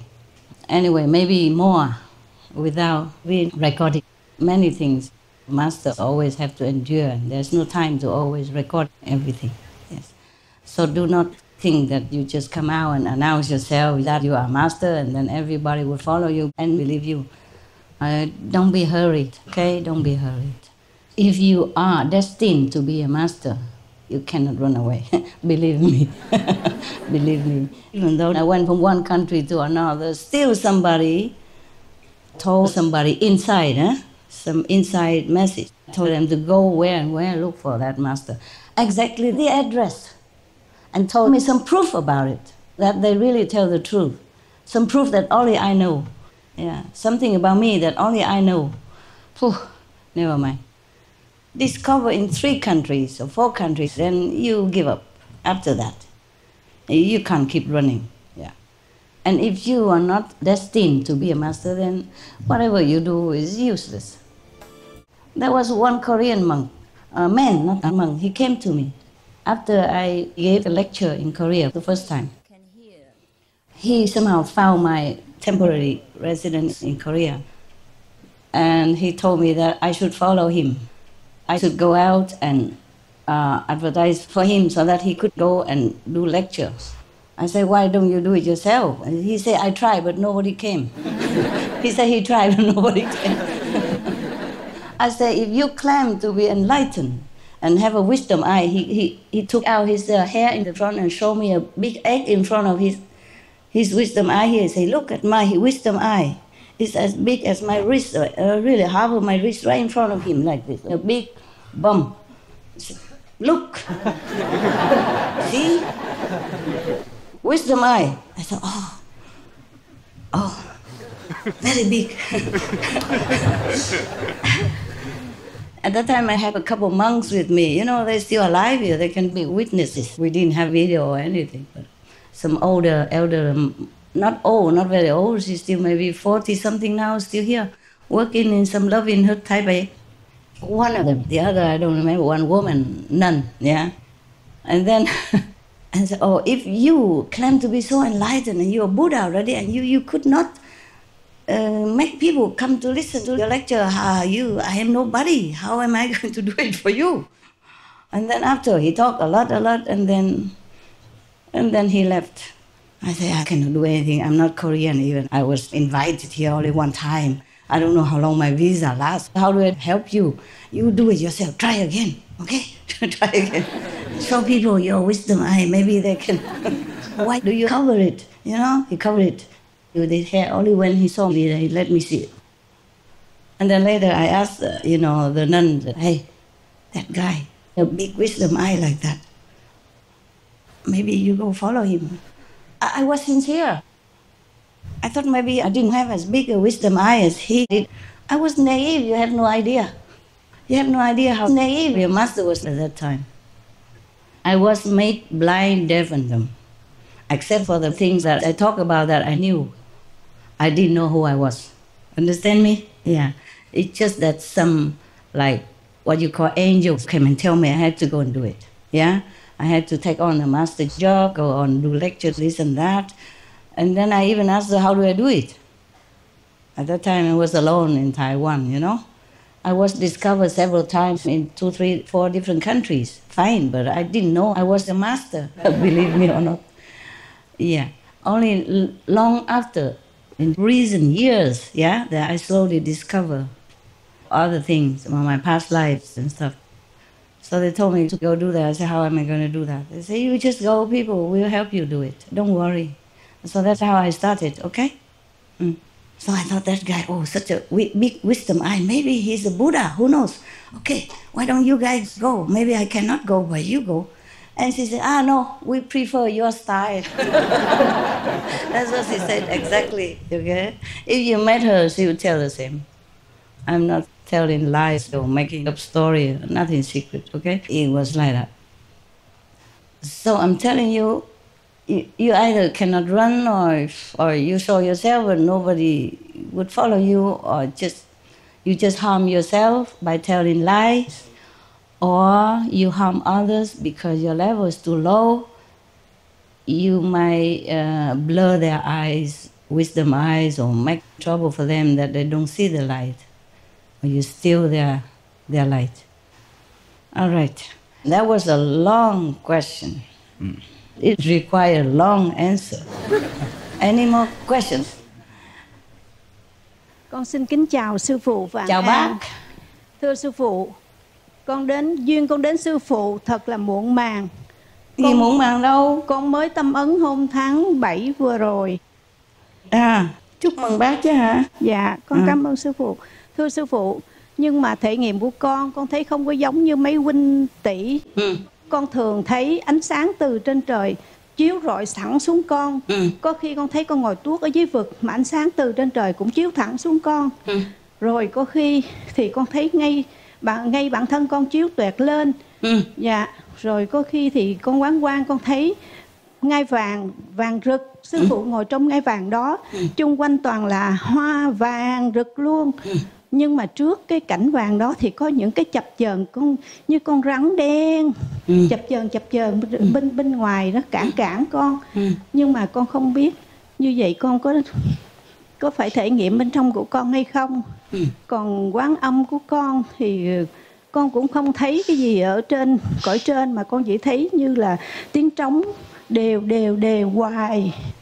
Dạ. Thành ra con không biết là con có giải thoát tu có kịp để giải thoát không ạ? Dạ, con xin cảm ơn sư phụ. Tội nghiệp không? Con mong sư phụ thấy không giống ai á, tội nghiệp quá ha. Con mong sư phụ khai huệ nhãn cho con để con tu hành được tinh tấn. Không ai giảng giùm cho bà đây, tôi không giảng được nữa. Người nào giảng giùm đi. Cao quá, đủ chứ. Ok. Có nghĩa là bác không mù, không điếc. Như vậy là tốt lắm rồi. Ok. Thôi được rồi, tiếp tục tu đi. Chứ già rồi nếu mà không tu mà tinh tấn nữa thì thời gian nó hơi cấp bách đó nha bác. Dạ, con cảm ơn sư phụ. Không sao đâu, tiếp tục tu là được rồi. Tội nghiệp dữ không? Chỉ có thấy ánh sáng thôi, nghe âm thanh thôi, không có gì nữa hết. Trời ơi. Thấy không, họ cười bác đó. Ok. Bác nên biết rằng cái lúc mà Đức Phật Thích Ca còn tại thế đó, có một vị thầy tu á, tu cạo đầu đi tu đó nha, bỏ hết tất cả này, thế giới đằng sau lưng đi tu đó. Vô trong rừng á, tu hành lâu rồi ấy, mà một ánh chút không phải vô trong rừng, xin lỗi, đi xuống một cái chỗ làng kia để mà tu hành đó. Người ta không có cúng dường đầy đủ, không có làm chỗ ở cho ổng che mưa che nắng, thành tu hành hơi bê trễ. Một chút ánh sáng cũng không thấy nữa, một chút ánh sáng thôi cũng không thấy. Trong kinh có viết, trong kinh truyện của Phật có viết. Mà bác thấy vậy rồi bác còn complain, bác còn cái gì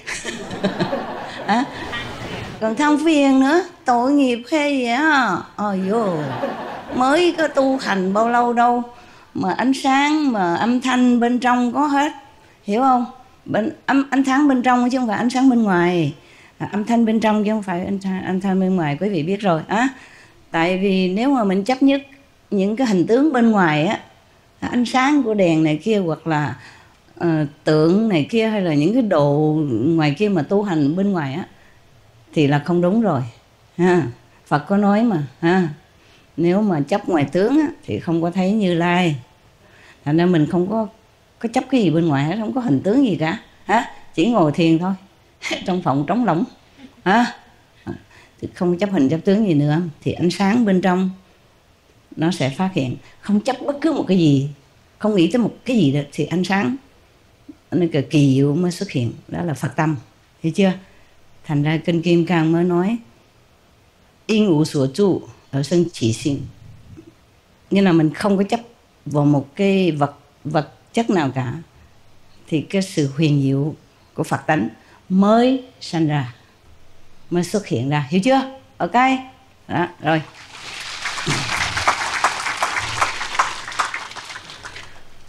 Con kính chào sư phụ ạ. Dạ, khi con thiền thì con thấy người thân của con vãng sanh đã lâu rồi, mà thấy một người khóc và một người chị là khóc và một người mẹ là cười. Rồi từ đó đến đây là con không thấy nữa. Là câu hỏi thứ nhất. Câu hỏi thứ hai là khi con ngồi con thiền là con hay khóc lắm, mà khóc rất nhiều. Cho nên đó là tại sao khóc? Dạ con không hiểu nữa. Tự nhiên khóc thôi, không cảm thấy đau đớn, đau khổ, cảm động gì cả. Dạ tự nhiên là cảm động là khóc thôi. Cảm động thì khóc thôi, ok, không sao, rửa nghiệp ha. Dạ. Còn cái không thấy cảnh giới đó thì không sao, mai mốt thấy cảnh giới khác, ok. Không phải ngày nào cũng thấy cảnh giới, có nhiều người ngày nào cũng thấy, có nhiều người lâu lắm mới thấy một lần nhé. Mà trước khi con thấy cái người thân, người vãng sanh này, trước thầy con thấy cảnh giới. Ngày đầu tiên con thấy cảnh giới rất đẹp, rất rõ ràng luôn. Dạ sư phụ cho thì con nói ra, mà con không thì thôi. Ok. Dạ. Cô như trước đây cái ngày cái thọ tầm mắt cùng quán thì thấy một màu xanh, mà màu xanh của lá mạ, cái đồng rất đẹp, mà con tưởng là con bị hôn trầm, nhưng con cũng định tâm lại để cho nó tỉnh táo lại, thì vẫn thấy giống như cái màn hình tivi trước mặt con á. Nó rất rõ ràng và rồi, ok. Dạ rất đẹp. Thì dĩ nhiên rồi, đã hứa với quý vị mà, tu là nhất thời khai ngộ mà, ok. Cái đó là một trong những cảnh giới thôi. Dạ. Còn con quán âm thanh đó thì con nghe. Thôi được rồi, nghe rồi thì thôi. Dạ. Con cảm ơn. Giữ đi, tiếp tục, ok. Dạ. Tiếp tục, rồi. Nghe được thì tốt. Rồi những cái cảnh giới thì mình đừng chấp nhất cảnh giới nào hết nha. Có thể hôm nay mình thấy cảnh giới này, ngày mai mình thấy cảnh giới khác, hoặc là tháng sau mình thấy cảnh giới khác, 1-2 tuần sau thấy cảnh giới khác. Đừng chấp nhất gì cả, tiếp tục tu hành. Thấy những cảnh giới gì cái đó cũng chỉ là một cái bằng tạm thời thôi, để mình đi lên từng cấp bậc khác. Ok, ai đâu? Tiếp đi, next. Con kính chào sư phụ. Chào. Con xin trình bày. Em con đó là em trai con là đồng tu. Em con cảm nhận được từ trường đó sư phụ. Em con cho biết là con từ trường rất là nặng. Rồi có lúc á em con chở con đi á, cái em con bị rách cái linh khí. Em con nói là nằm rớt cái gì? Em con bị rách linh khí. Em con ngồi thiền thấy vậy đó. Rồi cái lúc đó em con mới viết thư cầu cứu sư phụ, và được sư phụ chữa lành cho em con. Nhưng mà bây giờ thì em con nói mỗi lần tiếp xúc với con á, nó bị nhức đầu, đứng ngồi thiền không được. Thì thôi đừng tiếp xúc. Dạ, tại sống chung trong nhà sư phụ. Sống chung trong nhà sao không tiếp xúc nữa? Rồi xin sư phụ giúp cho con tu hành được tốt luôn. Ok. Từ trường con được nhẹ nhàng, từ trường của con không bị hại cho người khác nữa. Ok. Dạ, con được giải thoát trong đời này. Ok. Con cảm ơn sư phụ. Bác ngồi thiền có thấy gì không? Có nghe gì không? Dạ có sư phụ. Lúc trước á thì con ngồi thiền ngoài mặt trời, ban ngày ngồi thiền mặt trời, ban đêm con ngồi thiền trong nhà thì con được nhập định sư phụ.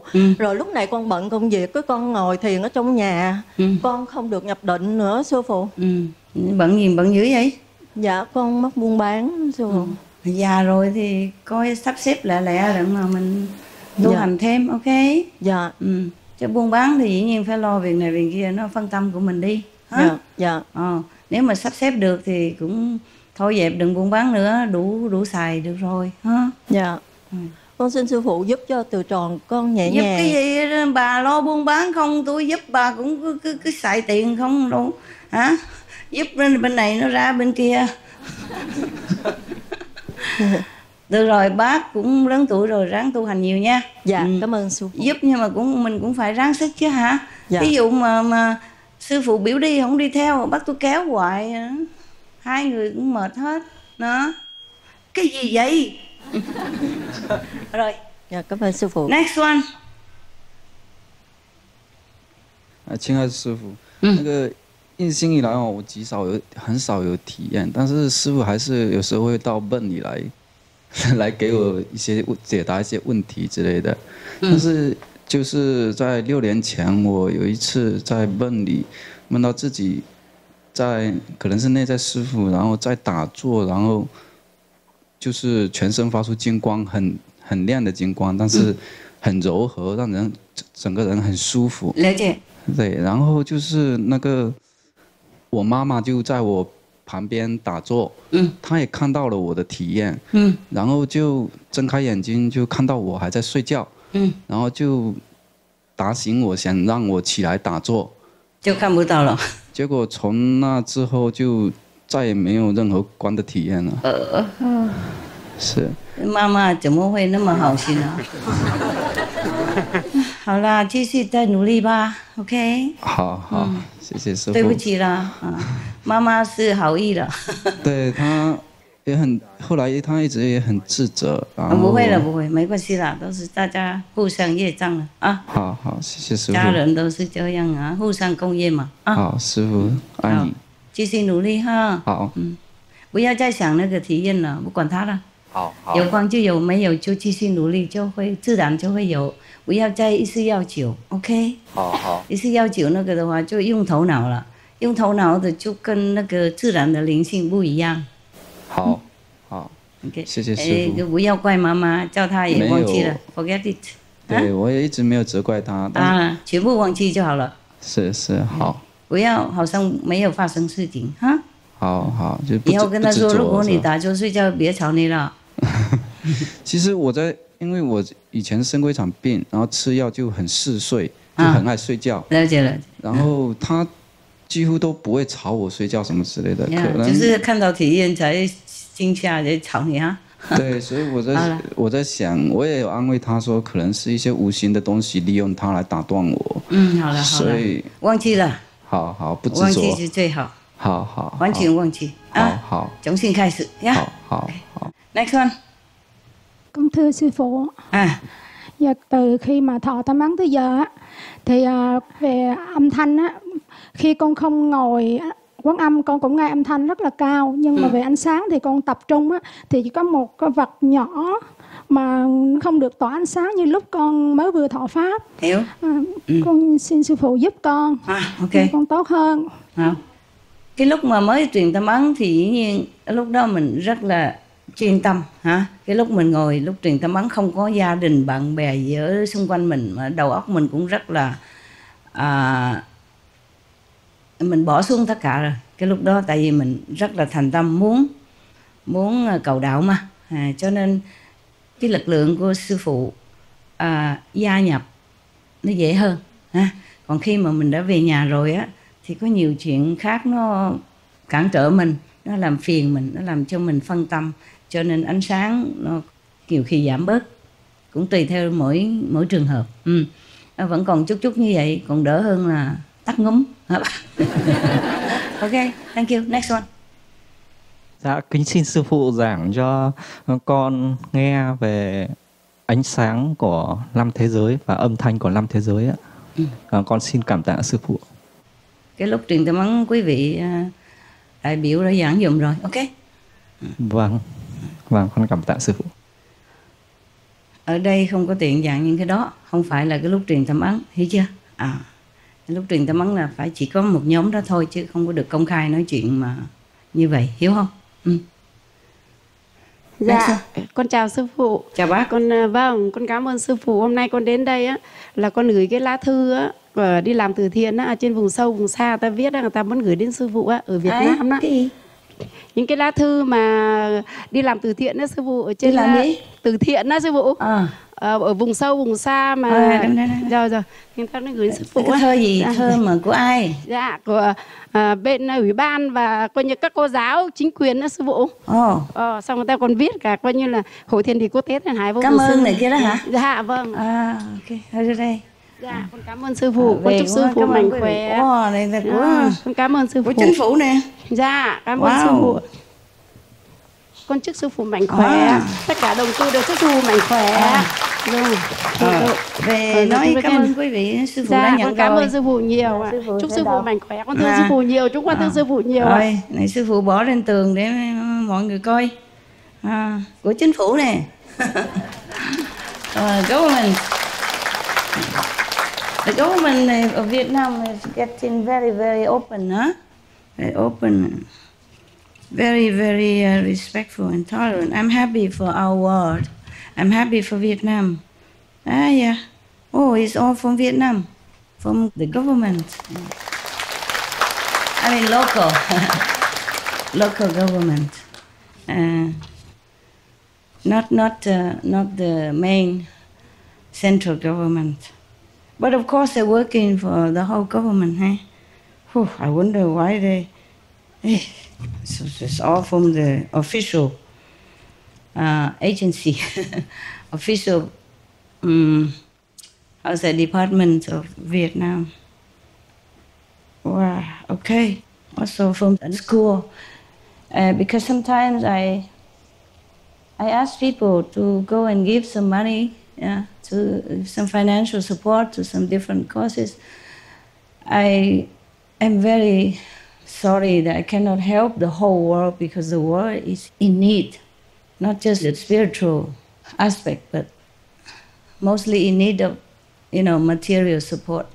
And I'm alone. It's very difficult for me to reach out to every corner of the planet, as well as help everyone that is in need. I don't feel well sometimes because of that. I know they're crying, I know they're needing this and that, and I just toss and turn, because even though we have a lot of brothers and sisters in different corners of the world, but not every corner of the world. And we cannot always reach out all the time. We can always send them prayers, and well wishes, hoping the situation will become better. If the world is spiritually elevated, then this situation will become less and less. or zero. That's how heavens are made. That's how heavens are made. The people helping each other, yeah? And then they are born into such a domain that no need at all arises because they have been helping. So they, in turn, are also helping themselves because the marriage will return manifold. And then you'll be reborn in such a very, contented heaven where you can have anything just at the mere thought of it. The reason we are living in this world with a lot of wants and needs is because maybe karma made it since we were not able to help someone else before. Therefore, we did not sow the seed of merit, of abundance. So we don't reap it now. It's not easy to help people, even if you want to. And then, because you don't help, so it becomes a circle. Later, you're reborn also in the situation where you cannot help again. You be in want again, and that's how it works in this world. So if we want to have more comfortable life in the future, or even now, then we have to begin to be charitable. It's not like you have to be very rich to help others. You help with your prayers, with your sympathy, with whatever you have that you can share. Yes. Remember in many of the Buddhist stories, the Buddha told of people who even just offer a very old rag, the only possession they had, to the Buddha, and then they were being born in richness for 91 kalpas even. That's its uncountable time. Billions and billions of years of being reborn in richness and comfort. But is this better? We seek liberation, enlightenment and liberation. And then even if we don't escape poverty in this lifetime, we will. Finally, at the time when we depart from this world and forever. Never have to come back to suffering, poverty or sorrow again, ever, ever. Just like you after initiation.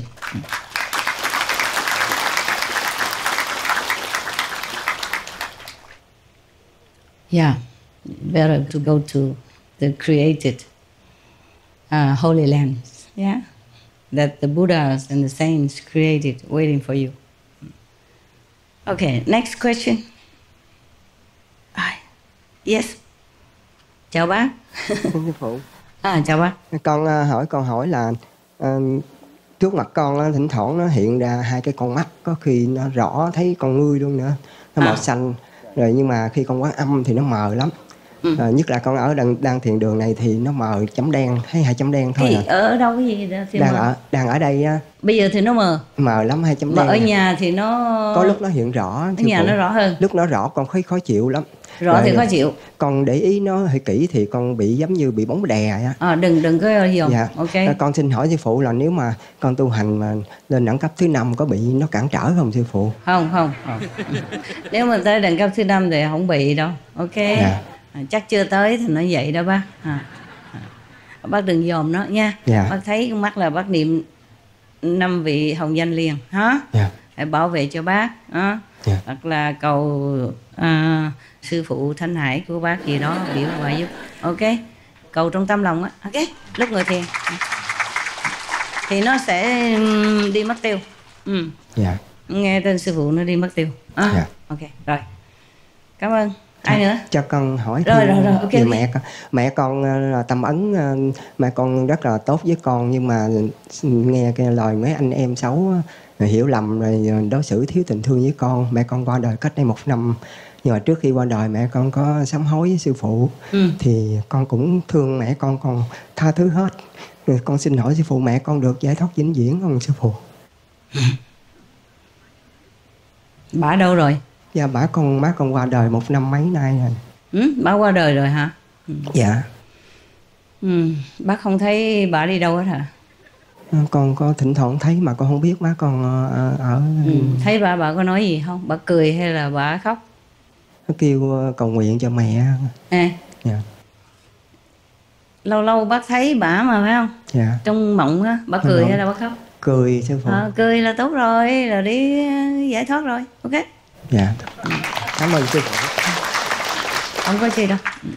Sư phụ tha thứ hết tất cả mọi người, hiểu chưa? Bị vô minh che lấp thôi. Tha thứ hết. Không có giận ai. Không có giận ai. Nhưng mà nếu nói nhiều bậy bạ quá, nhiều khi nghiệp chướng nó nặng quá thì trì trệ xuống cảnh giới thấp một chút, hiểu không?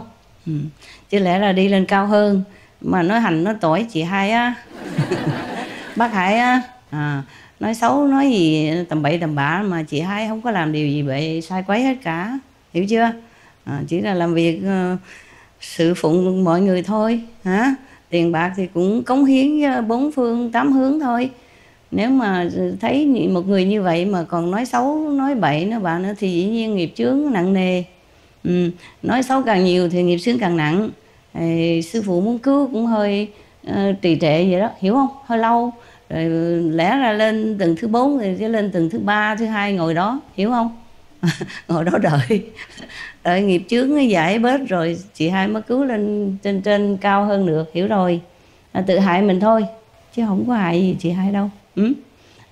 Không có hại gì sư phụ tha thứ hết, không có giận ai hết, không có nghĩ gì ai hết. Bạn lai vốn không một vật nào cả mà, hiểu không? Có bụi đâu mà bám lên được, có chỗ nào đâu bụi bám đâu, hiểu chưa? Ok, rồi. Next one. 师父您好，弟子非常需要您的帮助。我一直以来从小到大一直都在收取人类的负面。怎么还长那么漂亮？不是，稍微被影响呢？会啊，如果是业障很重的地方，我的脸就会变形。然后比如说周遭人的一举一动，我都能打哈欠或者是什么，我立马就会回收他体内的浊气。一直以来我非常的不舒服，即使是硬心还是如此。我想请求您帮助。好，继续打坐，多念五句，不忘记 ，OK？ 念五句什么都会洗掉的啊，然后就观音什么都洗掉，慢慢洗啊，它会好啊。不要挂碍，那个是念头而已啦，抓不到嘛 ，OK？ 抓不到，看不见，绑不住，那何必挂碍它啊？好的，没有任何东西啦，都是念头而已 ，OK？ 好，别在意。好的，多打坐，观音。好，谢谢。不客气。记得清干净啦，本来无一无 ，OK？ Next one. Thưa sư phụ, SMTV rất là tốt cho việc quảng cáo cái lối sống thuần chay á sư phụ. Thì bây giờ con muốn hỏi sư phụ giải đáp cho con là sắp tới nếu mà con có những cái người bạn con mà làm bánh đài truyền hình ở địa phương á, ý là họ dẫn chương trình về ăn chay cho mình được không? Tức là mình lấy chương trình của mình đem lên đài của họ quảng cáo. Ý là những cái tin tức mà của mình cho họ đọc á, họ muốn dùng cho họ tham gia họ đọc được không? Nếu họ đọc thì đâu có sao đâu. Tại vì họ cũng có thể dùng được hết. Ở chương trình của mình không có cấm ai hết. Dạ. Ai cũng có thể download được rồi dùng. Ok, nếu mà dùng tốt cho mọi người thì tốt lắm. Tại vì ở trong quán của con á, cái con mở MTV lên á, cái những người bên đài truyền hình rồi nói ô cái đài gì hay vậy, cái con nói ô cái đài này là đài sư phụ Thanh Hải của tôi á. Cái mà mấy người trên đài nói ôi cái hay hơn đài của tụi tôi vậy. Thì mình làm rất là vô điều kiện mà, làm hết tâm sức thành như vậy. Còn họ làm ở đó những cái đài khác họ làm vì công việc của họ thôi. Còn cái này là mình làm vì cống hiến. Đúng. Thành cảm thấy nó khác. Thì họ muốn dùng cái gì đó cứ việc lấy ra dùng. Ok, không cần hỏi ai hết, hiểu không? Thí dụ muốn quảng cáo đồ chay thì lấy của mình ra đem bỏ vô đài của họ rồi quảng cáo lên, ok? Hoặc là lấy những chương trình của mình mà họ thấy hay đó, họ được quyền dùng hết. Ok? Không cần phải nói là từ đài gì cả, lấy ra dùng lên lợi ích cho mọi người là xong rồi, ok? Dạ, cảm ơn sư phụ. Rồi, cảm ơn.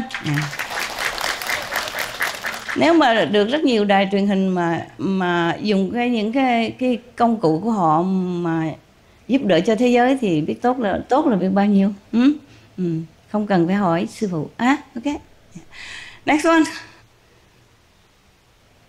Người nào nói phải giơ tay lên cao rồi. Dạ, con kính thưa sư phụ. Ok. Con tháng 10 năm 2011 đó, con có được thọ pháp của nhưng mà lúc đó con 2 tháng sau con bị nhiều cái âm thanh và cái tiếng niệm Phật lung tung trong đầu lắm, khiến cho cái nó lung tung rồi con điếc hai lỗ tai luôn, con thấy thiền rất là khó khăn. Rồi cái ngày 11 vừa rồi á, 11 tháng 11 con được sư phụ truyền pháp lại thì nhưng sao mà âm thanh đó nó vẫn còn sư phụ, giờ con nhờ sư phụ quá giải cho con.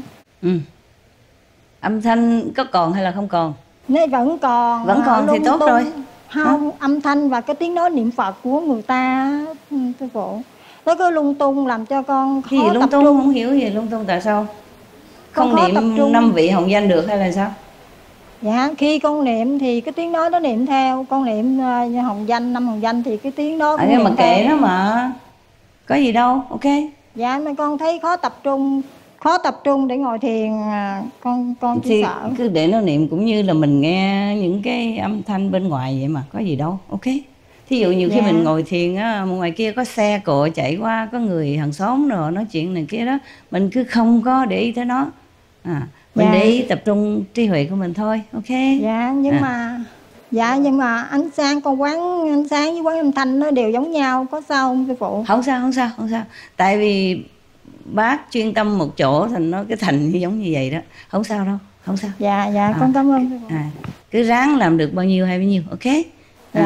Chia ra đó, khi ánh sáng thì ráng chú ý ánh sáng trí huệ ha. Dạ. Khi quan âm thì ráng chú ý âm thanh, lâu lâu nó quen, ok. Chứ đừng có để ý những cái tạp nhạp âm thanh bên ngoài hoặc là những cái âm thanh khác, ok. Dạ, con cảm ơn sư phụ. Không có gì. Ok, thôi được rồi. Ok, I think it's time I go, ok ha. You guys meditate, or I sit with you for a while, huh? And then we recite the 5 names. Everybody turn off the cameras and we meditate for a while, okay? And then I leave.